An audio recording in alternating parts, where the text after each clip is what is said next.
motor neuron perspective, that's the anterior horn. This would be the cell body of a motor neuron. It's going to come out through one of these many rootlets that signify the segment. So that whole area of spinal cord could be, let's say, what is it, T10.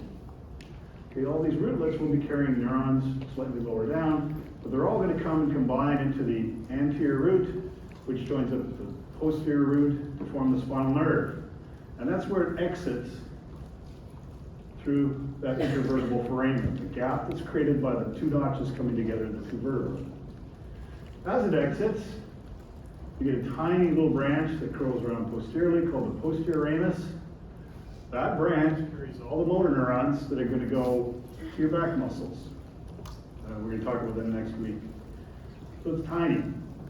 The anterior ramus is way bigger because it's carrying all the motor neurons that go to your arm and to the chest wall, to the intercostals we're going to talk about today. Okay. So that goes out and it'll innervate a segment of muscle, and that is called a myotome. Okay. We don't get into it, we don't really have time. I might talk about it at the very end of the course, how you could assess someone's upper limb myotomes and where the spinal cord lesion may be for a myotome, for muscle activation. That's at the end, once you're done all the content. But the flip side of that is you can do the same thing for sensation. Remember, the sensory nerves are coming from a receptor in the periphery. This would be on the skin. Comes in somehow through some nerve. It's going to enter in through the anterior ramus.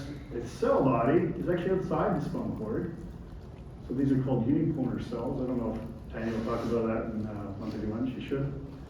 And then it projects into the spinal cord. Sometimes it makes a connection in here. Sometimes it goes back up, all the way up in the dorsal column to connect it for your brain so you can feel stuff. The key is, this chunk of skin, all the receptors are eventually going to go to one chunk of spinal cord. In this case, the 10th thoracic spinal cord. So that means you can start creating this type of figure where you can actually know that if I'm touching the outside of your shoulder, anything that's in skin here, however it gets into the spinal cord, is going to go to the C4 segment. And if you go a little lower, it's all going to go to the C5 segment. And if you actually start playing around with someone's thumb, front and back, any skin receptors in here are going to eventually end up at C6. Okay, the root finger in the middle, C7. The baby finger, C8, T1, T2. That's all I really expect you to know as far as these dermatomes go. We're not going to worry about the lower leg. When it comes to assessing the chest, I have to pull up a figure myself because I can't remember anymore where they are. The key is you can test someone just through tactile, right? Asking them, did you feel it? Don't let them look while you're touching. And if you start playing with their baby finger and they go, I don't feel that. I don't feel okay. What about your middle finger? Yeah, I feel that. What about your thumb? Yeah. All the way up, great. Let's go back down here. Do you feel the inside of your arm? No. Do you feel the inside of your arm? Do you feel any of this? No. So now you know there's a problem. In the spinal cord, it's CH. And that's how you assess a dermatome.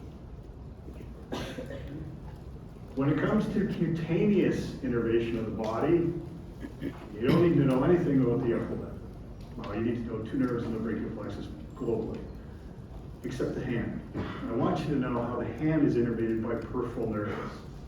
That's a different pattern. 3 nerves innervate your hand, and we're going to come to that eventually. But if you're feeling the pad of my thumb for skin receptors, they're going to come up across the middle of your wrist in the nerve called the median nerve, and eventually get into C6. If you're feeling the back of your thumb knuckle, still C6, right? That skin receptor actually comes up the superficial radial nerve on the back of your arm and eventually ends up in C6. That's different. So if I feel the front of your thumb and you can't feel it, I go, okay, what about the back of your thumb? And you can feel it, it's not a dermatome problem, right? It's not a problem up here. It's a problem up here getting to there. And that's how you can quickly go, oh, do you feel your index finger? No. Do you feel the middle finger? No. C6 and C7 possible. What about the inside of your ring finger? No, I can't feel that. What about the outside? Yeah, I feel it.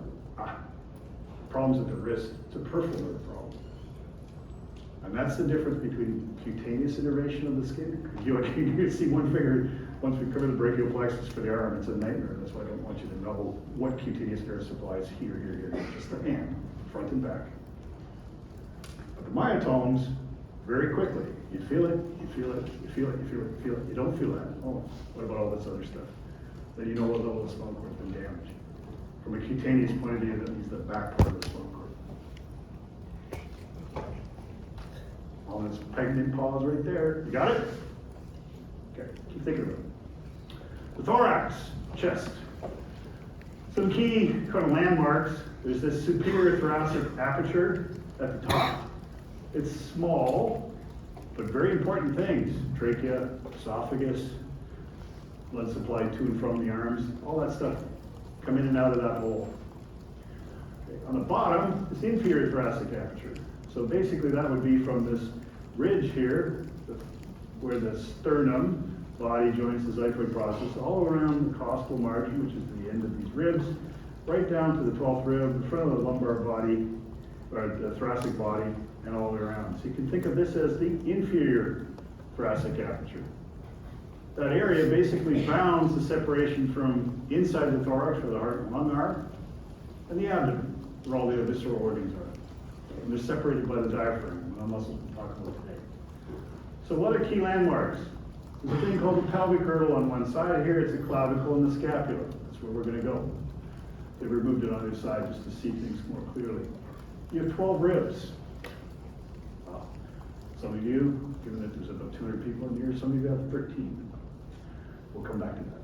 So the first rib on the top down to the 7th rib are called true ribs, or vertebral chondral ribs.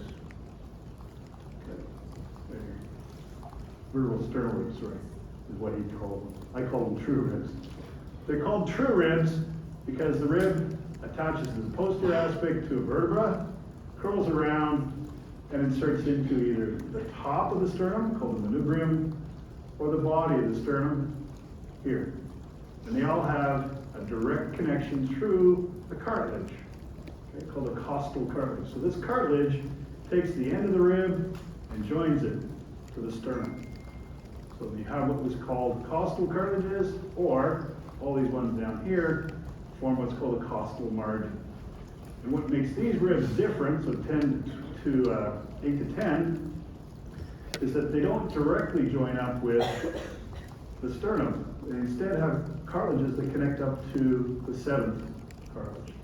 So they have an indirect connection to the sternum. It's still connected, but indirectly.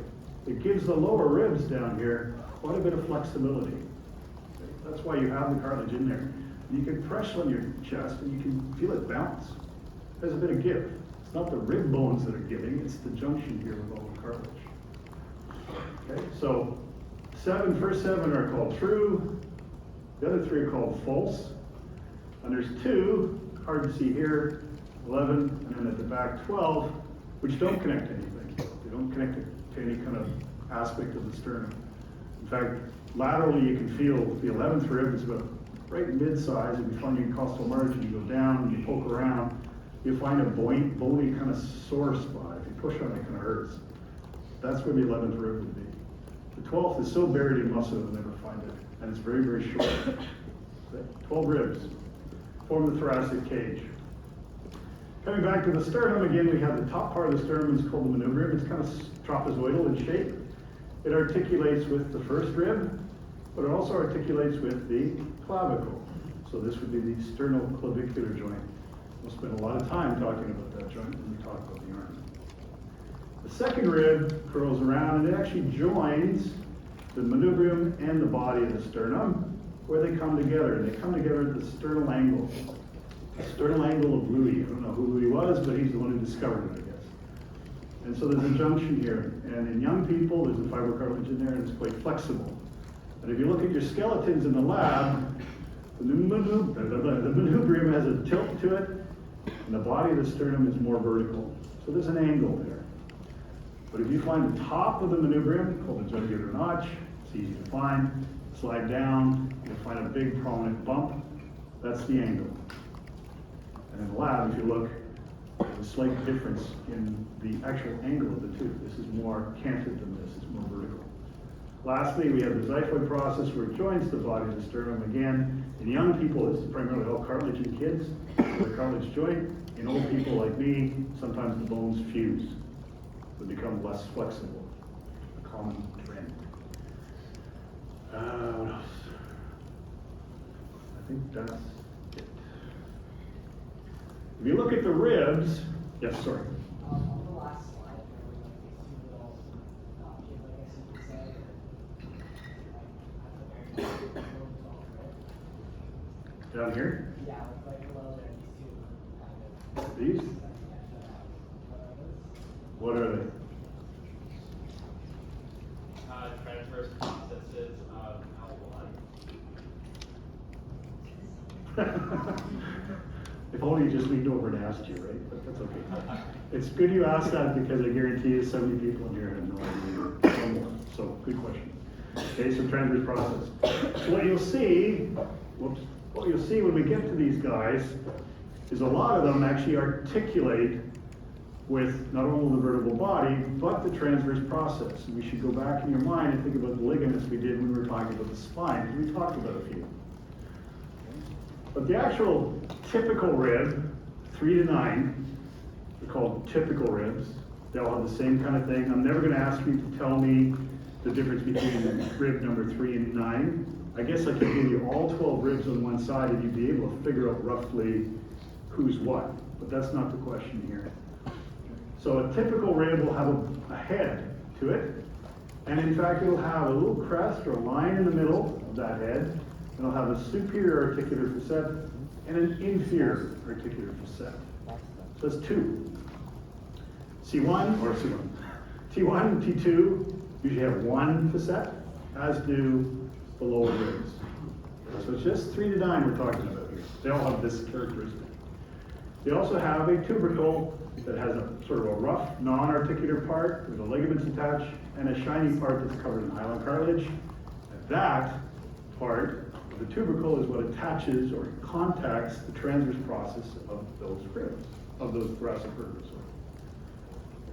They talk about a neck in here, which is between the head and this tubercle, and then a whole area called the body, which makes up the bulk of the rib. And there's an area called the angle. They've cut through the rib here, so you can see the outside of a rib is compact bone, the inside of it is called spongy bone, and this is where your bone can actually produce blood cells in bone marrow. So you can tap into a rib if you need to do a blood assay to see if someone has leukemia or something. Commonly they go in the sternum, because the sternum is a big flat bone, so it's much easier to get stuff in there. The most common spot is your hip bone, because there's a big wing to that ilium that they can sample the bone marrow from. But the angle, and again, I encourage you to look in the lab how the ribs are oriented, because it's really important for all this stuff, is the rib attaches to the body, comes posteriorly, blows by the transverse process where it attaches, keeps going posteriorly, but then all of a sudden, as it's going laterally, it starts to become anteriorly directed. That curve is the rib. It's that point, so in your thoracic skeletons, you look at them and they all have this sort of wow. It's the point where the rib no longer is going posteriorly, it's starting to curve anteriorly and around. That's the angle. So it's the most posterior aspect of all your ribs. And there are different levels, they have different extents of going backwards. So when we talk about the angle, we're talking about the part of the curve of the rib that would be the most posterior when it's in the anatomical position. Okay? The very front of a rib has an articular cartilage. That's where the actually connects up with the costal cartilage that would connect it to either the sternum or the cartilages above it. Okay? So those are the main parts of a rib. And again, if this is the first rib, instead of having 2 with a crest, you just have 1 surface. Even T2 usually has just 1 surface. Same with the last 2 ribs, the true floating ribs that don't have any connection with the sternum. So here what they've done is they removed the rib from T6 and they've left T7 in place. So these are the vertebral bodies of those 2 vertebrae, and they've shown you the 7th rib. So the lower body is the thoracic vertebra 7, and this is the 7th rib. And this is how it connects. So as the rib comes around, and before it attaches to anything, it blows by and rests up against the transverse process. That means the transverse process in all the thoracic ribs, well, except the last two, will have an articulation with the rib. That means there's a facet there. Here they've removed the rib so you can actually see where the facet is on T6.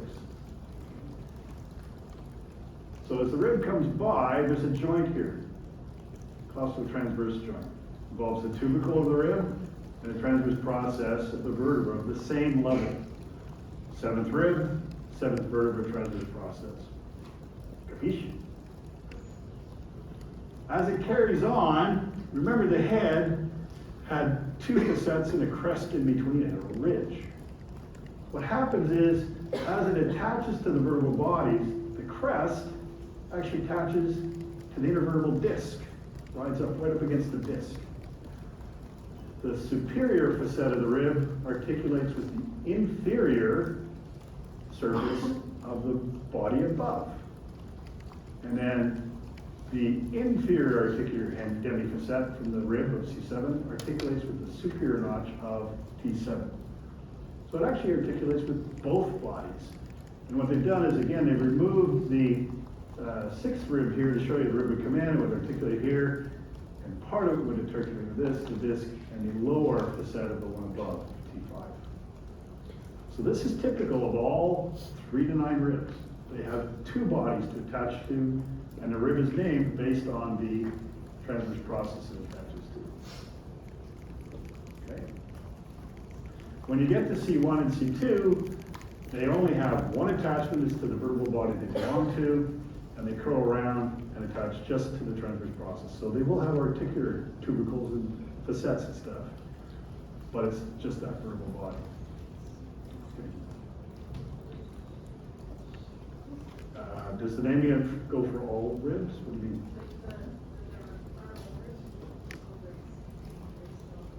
Yeah, this is a typical rib presentation, 3 to 9 only. Ribs 11 and 12, a lot of the time they don't even touch the transverse process. So if I gave you the 11 through 12 thoracic vertebra, you wouldn't see any kind of facet on the transverse process. But I'd point to how the ribs are now tying themselves to the body.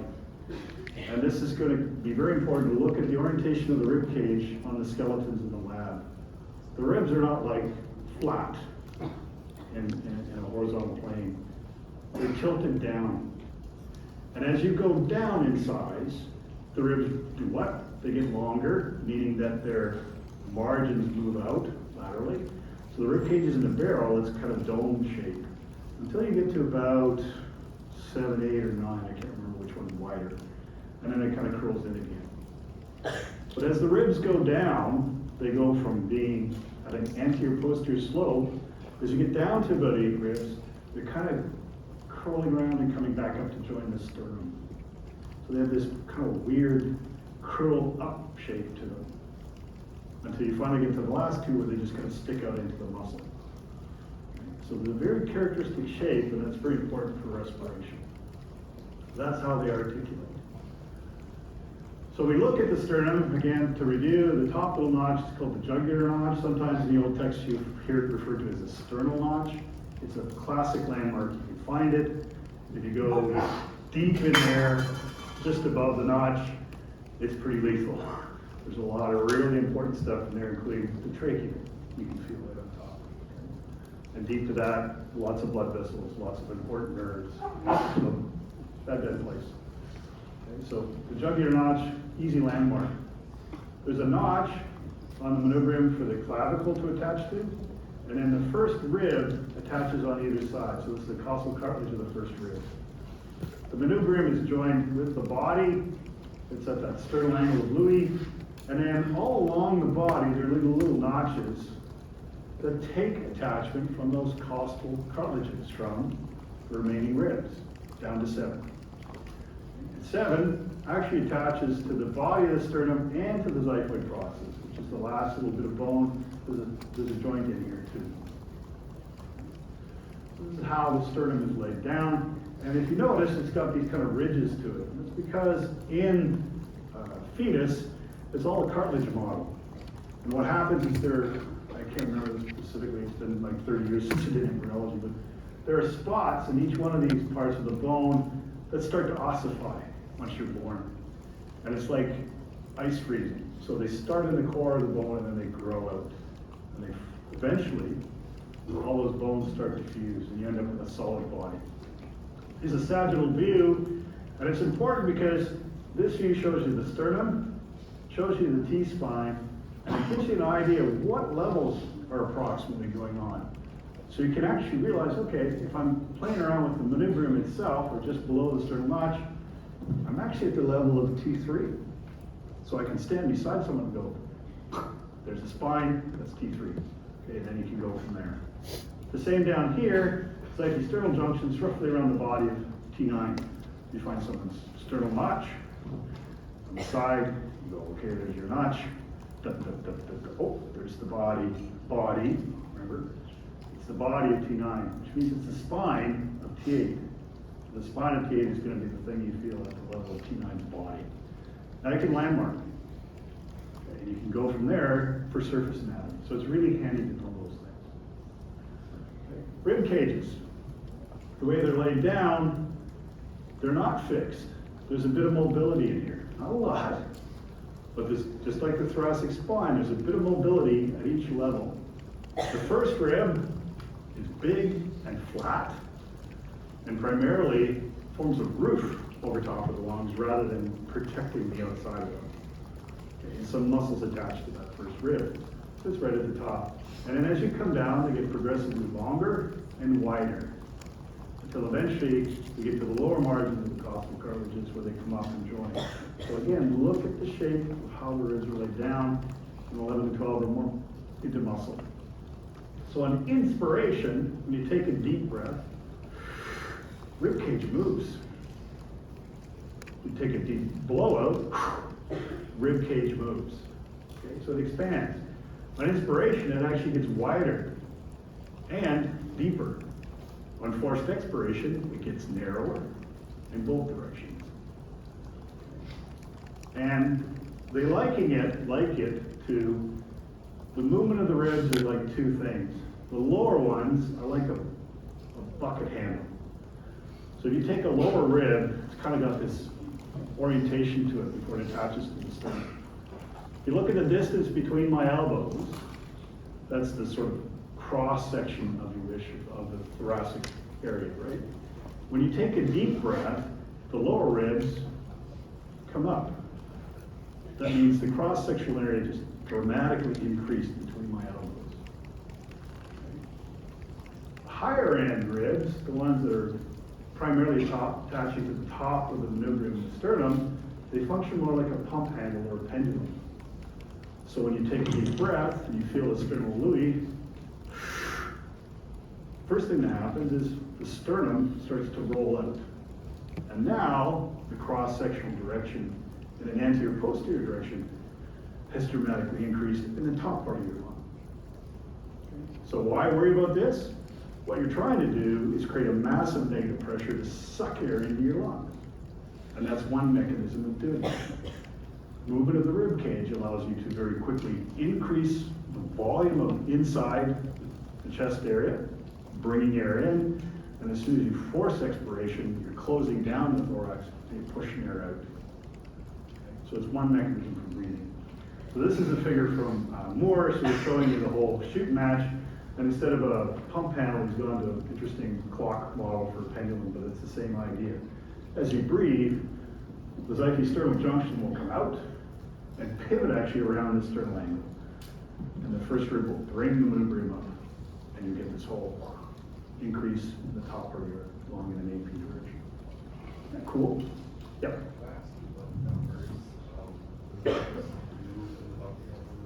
I don't know. all I would request is, you know, the lower ones are bucket handle, and you could probably, if you look in the lab, you'd see that any of the ones that attach to the sternum that are lower and come through common cartilages, they actually come back a bit. Whereas the upper one's going to go this way, so it would make sense that they're more apart. So maybe 7 and above, but don't hold me to that. I don't think even more 6. Yep. And Bill Shield would argue and say it's a no.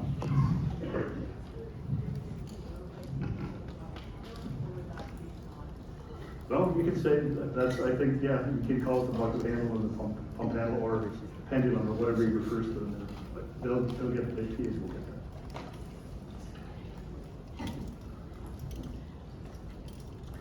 Okay, so how does this happen? So the key muscles that are involved in basically moving one rib relative to another are the intercostal muscles. What is an intercostal space? Well, the intercostal space is between one rib and the rib below it. So your first intercostal space is below your first rib and second rib. So if you come down from your jugular notch, find your sternal angle, you go out, you're actually palpating the second rib. If you push up, there's a soft spot. That's the first intercostal space. You do it on your right side, you're basically touching the arch of the aorta. The aorta is going to go right in behind that spot. So that's, again, a pretty lethal spot. So the intercostals, there's three that you need to know.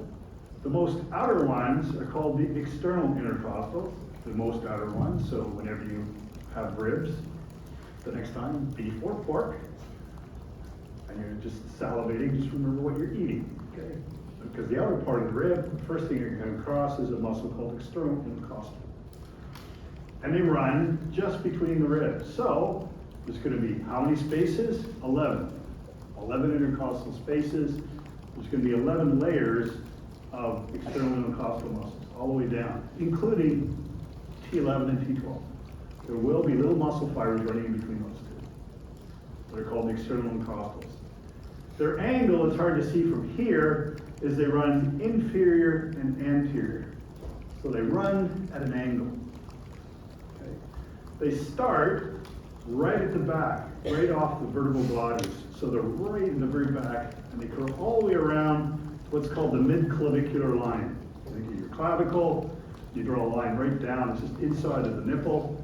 That's the mid-clavicular line. And as they get to the front, they stop. They become a membrane that joins in the middle of the sternum. So the front, most outer part of these intercostals is a membrane. It's not even muscle. So mid-clavicular all the way back, the first layer of muscles running at this angle are the external intercostals. There'll be 11 sets of them, depending on the intercostal space. Okay? If you peel them out of the way, just they've kind of taken everything out here, they've left a few in here just to show you. The next deepest layer are the internal intercostals, and they run in the opposite direction. In fact, they start right at the sternum, and they run this way. So they run perpendicular to the external ones. You're going to see this pattern again in a second. So they run backwards, and they're going to all the way along, deep to the external intercostals, or the internal intercostals, right back to just where your scapula medial border is, the inside of the scapula, and they stop, and they become a membrane. So neither one of these muscles are complete, but between both of them, they cover everything. External intercostals all around the front, mid-clavicular line, they become a membrane. Internal ones go in the opposite direction, deep to them, run all the way from the front, except for the last couple centimeters of your back. Okay? Deep to them are the innermost intercostals. So you have to pull these guys out of the way.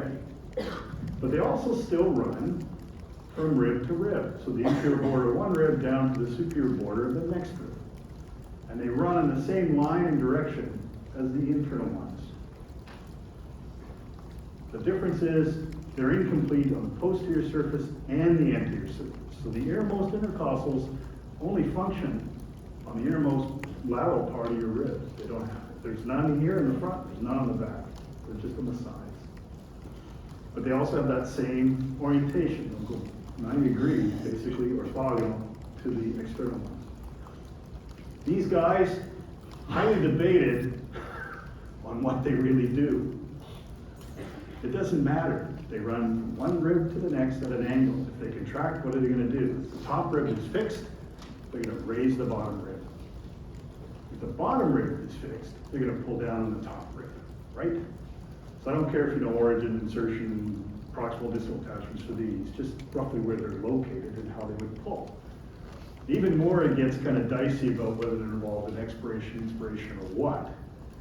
And again, Bill Shield and others would tell you they do all these different things for respiration. I don't care. If they all contracted on one side, they're gonna pull the ribs together. You could actually move the trunk that way. But more importantly, take a deep breath. The upper ones are gonna pull like crazy on the lower ones. And up here, it's gonna cause that to happen. And down here, it's gonna cause that to happen.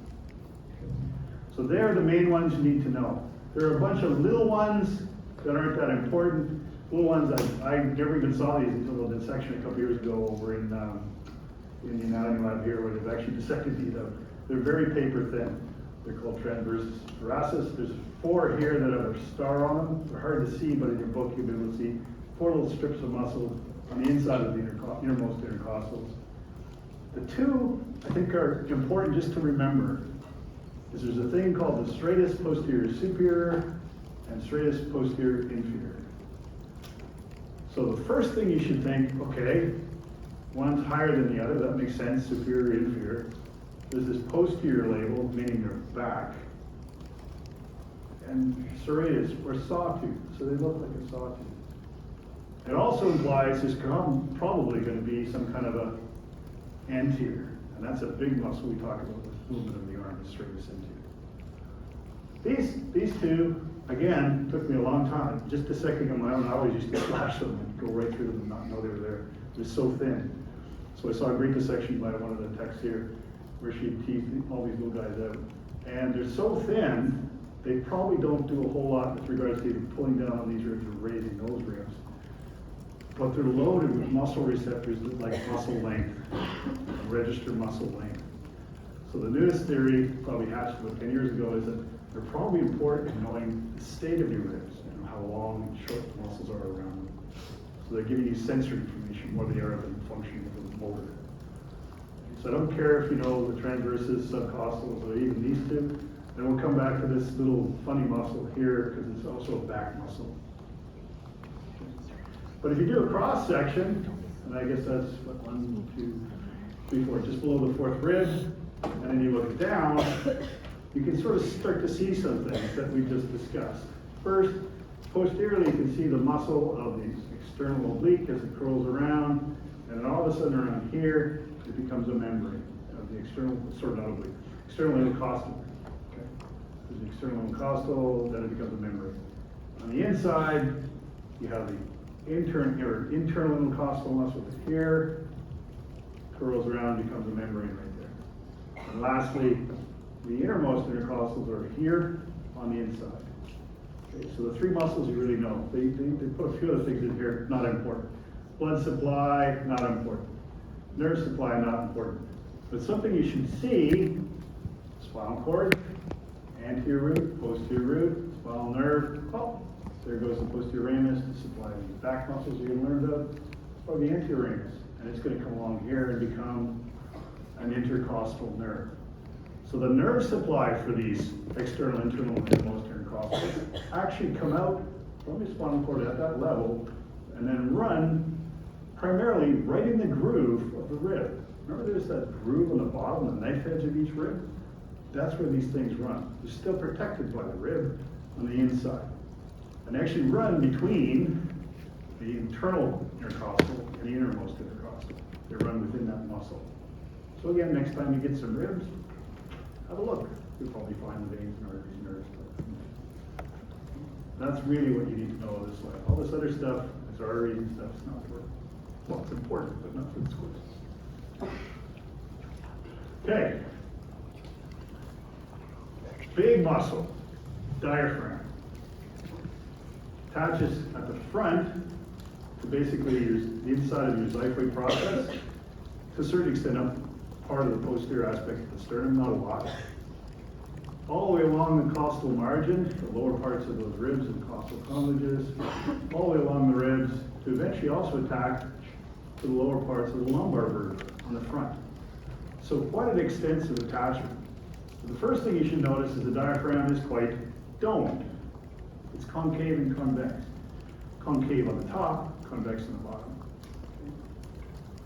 So it's got this arch to it. So when you take a deep breath, the diaphragm doesn't go up, it contracts and comes down. Why? Because all these fibers that are around it attach to the central tendon in the middle. If all these fibers are contracting and shortening, they pull on the tendon and they bring the tendon down. So they decrease in their area by going from dome to circular. So deep breath, if you were to watch someone on an image, and that was the first image on the slide at the beginning, I don't know if you noticed that, there was one image where the guts were higher than the other side. And that's because one was inspiration, one was expiration. So full inspiration, diaphragm drops. Most of you have been breathing primarily on your diaphragm. Not a whole lot of intercostal activity going on. Okay. It's only when you start to take deeper breaths that the intercostals get involved in playing around with the ribs. Most of you can breathe without a whole lot of ribnation motion at all. You just rely on the diaphragm going up and down, creating that negative pressure breathing area, relaxing. And as soon as the diaphragm relaxes, all these muscles relax, the central tendon raises up, pushes air out, takes the pressure off the lungs. Okay, the lungs have their own inherent elasticity, so they're built actually to be expanded and to shrink. So as you relax the pressure on the lung tissue itself wants to go back to where it was, so it actually compresses the air as well. So a lot of things helping expiration be what would be called passive, right? Contract diaphragm, intercostals, create the pressure, air goes in, relax everybody, air goes out. So you don't have to force the air out unless you cough. Okay, you need to take a whiz, that's another one. Things like that, where you need to have this pressure is where things become active expiration. Cough is a perfect example. What you do is you cause the opposite effect by tightening all the abdominal muscles and pushing the diaphragm up as hard as you can. So the parts of the diaphragm can be sort of globally broken down into terms. There's a sternal part that's inside this dotted line. It's very small. Probably about 10% of you won't even have a sort of separate sternal component. It'll just be the continuation of what's called the left and right costal parts, which are the biggest parts. So the left and right side. So this is an inferior image. You're looking at the underside of the diaphragm. This would be the left side, this would be the right side. And they make up the bulk of the diaphragm. And they attach all the way along the costal margin and ribs, lower ribs. So when you get to the back, on the last part of this rib, 12th rib, this is where you start to get what's called the lumbar part. It actually has multiple attachments to the anterior surfaces on one side of L1 to L2, L3, and to the other side, actually down to L4. And these are called crura. So the left crus is on one side, the right crus is on the right side. But if you notice, there are holes in the diaphragm. These are very important. One major hole is so that the aorta can get from the heart down into the legs. This is where the thoracic aorta becomes the abdominal aorta, as it enters the abdominal cavity, right on front of the lumbar vertebra. Another hole, another very important hole, actually is the cable opening in the diaphragm right in the central tendon. That's the massive blood return in the legs in the inferior vena cava, which is the vein that's the mirror of the abdominal aorta. So the abdominal aorta carries blood into the legs, the vena cava carries the blood back to the heart. The last opening is for food. It's the esophagus hiatus. So this is where the esophagus will pass through and attach to the stomach. So below the diaphragm, you have the stomach. On the right side, you have the liver, quite a big domed organ. So if you look on an x-ray, you realize that the right side and left side aren't equal on the diaphragm. So one's a little higher than the other. Spleen, kidneys, pancreas, intestines, all below the diaphragm. So that's the abdominal cavity. So the diaphragm actually separates those two. And there are arches that I think are important just to remember. And we're going to talk about two muscles that basically fit into these grooves here as well. Okay? So there's no opening for the trachea, because why? It stops above the diaphragm to break into the bronchi to supply the lungs, which are above the diaphragm. But everything else that comes down has to come through these openings. The nerve supply for the diaphragm is called the phrenic nerve. You need to know that. Okay. What you don't need to know is it's from C3, C4, and C5. But if you're a C2 spinal cord patient, you have a paralyzed diaphragm. If you're a C3 spinal cord patient, you might have a weak control of your diaphragm. C4 spinal cord patient might have a stronger control, partial. If you're below C5, you're a C6 or C7 quadriplegic, you have full control of your diaphragm. You're not on a respirator. This is important. So the phrenic nerve, and there's one per side. So you can actually have a situation where the phrenic nerve is damaged in a neck injury and paralyzed. And you have a hemidiaphragm, diaphragm, so only one side works. So you have labored breathing and you have a lot of lung problems on the sides of the diaphragm doesn't work. So very important muscle. And it's not just about breathing, right? It's going to help stabilize the lower part of your thoracic rib cage. Let's say it's going to pull down on the ribs. If you hold, you do Valsalva, you hold your breath, hold your abdominal stomach. It's going to pull those ribs down. Maybe stabilize the thorax so that your arms can do other things as well. So it is important for movement. Okay, abdominal muscles, 5 pairs. Okay. I don't care if you know the attachments of these in great detail, just so long as you know their orientation and what they do is fine with me. I don't care if you know their nerve supply, because it's basically from the thoracic rami of the area they span. So it's like T7 to like T12. That's where the nerve supply for most of these come from. You don't need nerve supply, you don't need detailed attachments. You need to know globally what the abdominal muscles do. And the first thing you should notice what they do is they protect the abdomen. There's no rib cage down here. So the only thing protecting your guts is these muscles. So they help form the lower part of your trunk's canister, if you wish. And there's 5 pairs. The other ones, the first one I'll start with is a tiny little thing. It's outlined in blue because it's trivial and sometimes it's missing in about 20% of you. It's called pyramidalis.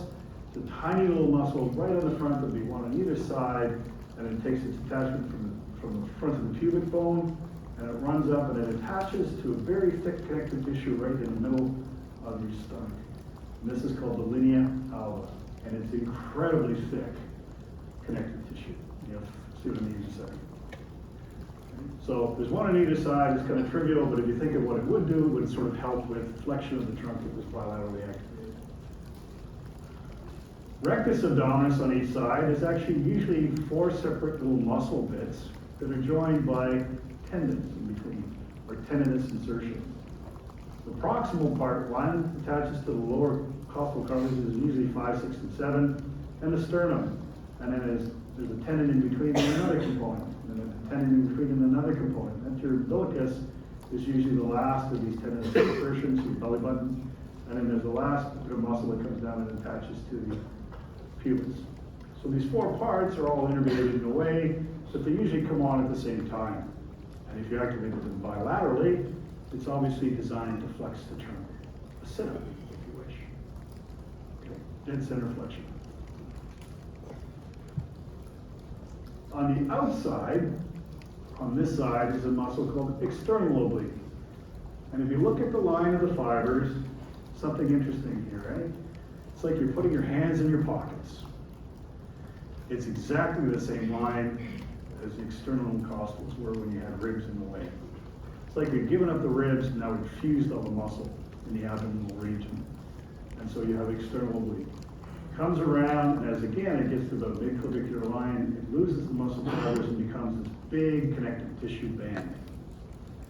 It joins the band from the other side. They remove rectus on the external oblique on this side to show you the rectus.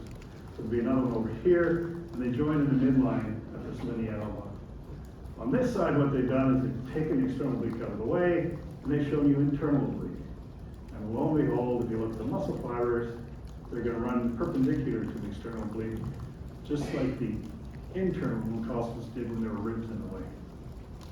So the same pattern, biomechanical pattern, is carried on, even though there aren't any ribs, and now you pull the muscle together. So external and internal oblique are just a continuation. Okay. Wait, let's grab it. So here's the line pull for the external oblique. Here would be the line pull if you cut external oblique out of the way to show you their perpendicularness. That's the word. As you get down closer to the brim of the pelvis, sort of the internal oblique fibers more run in this direction, so more purely laterally. but the bulk of them are gonna run opposite to the external oblique, so they're gonna run like this, towards the midline and superior. You get the internal oblique out of the way, you come across the last and the deepest of the abdominal muscles, transverse abdominis. It runs almost parallel to the ground from the back of your spine, curling around and joining at the front, deep to the other external and internal oblique. And it also has a membrane that stops about midway. So internal oblique, external oblique, and transverse abdominis are incomplete on the front.